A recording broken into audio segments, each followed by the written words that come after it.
إن الذين يكفرون بآيات الله ويقتلون النبيين بغير الحق ويقتلون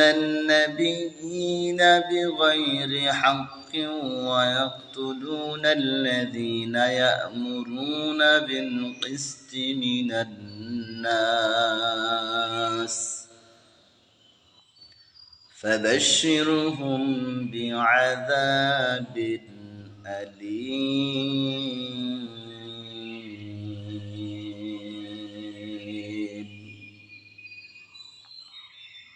إن الذين يكفرون بآيات الله নিশ্চয় যারা আল্লাহ তাআলার আয়াত সমূহের সাথে কুফরি করে, অস্বীকার করে, আল্লাহর বিধানকে অস্বীকার করে, ওয়ায়াকতুলুনা আন-নাবিয়্যিনা বিগাইরিল হক, আর যারা অন্যায়ভাবে নবীদেরকে হত্যা করে, ওয়ায়াকতুলুনা আল্লাযীনা ইয়া'মুরুনা বিল কিসতি মিনান নাস,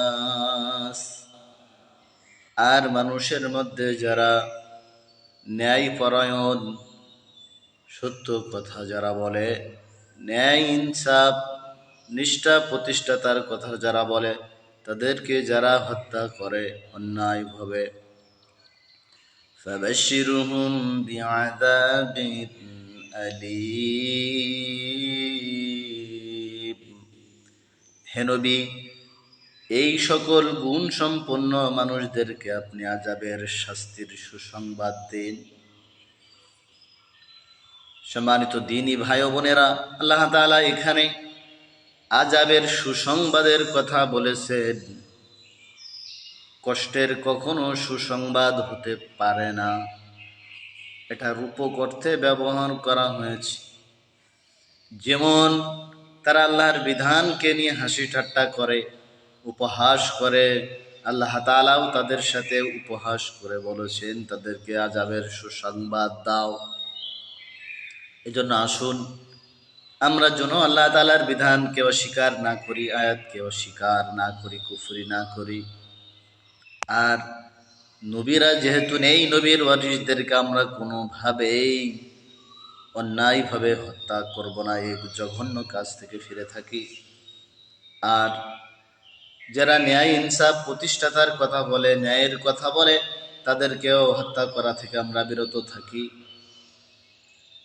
তা না হলে আল্লাহ তাআলা যে আযাবের সুসংবাদ নবীর মাধ্যমে দিয়েছেন, এ আযাবে আমরা সকলেই গ্রেফতার হয়ে যাব।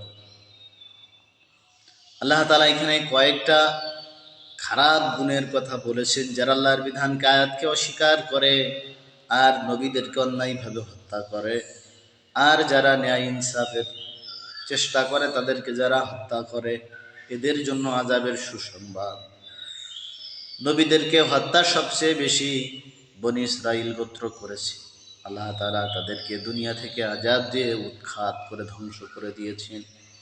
যেন আসুন আমরা আল্লাহর আয়াতকে মেনে নেই এবং যারা নবীর ওয়ারিস তাদের সাথে সুন্দর আচরণ করি, অন্যায়ভাবে তাদেরকে হত্যা, জেল, জুলুম, নির্যাতন না করি। যারা ন্যায় ইনসাফের কথা বলে তাদেরকেও, তাদের সাথেও যেন খারাপ আচরণ না করি। আল্লাহ তাআলা যেন এই আযাবে আমাদেরকে গ্রেফতার না করেন। আল্লাহ তাআলার কাছে আমরা সকলেই ক্ষমা প্রার্থনা করি।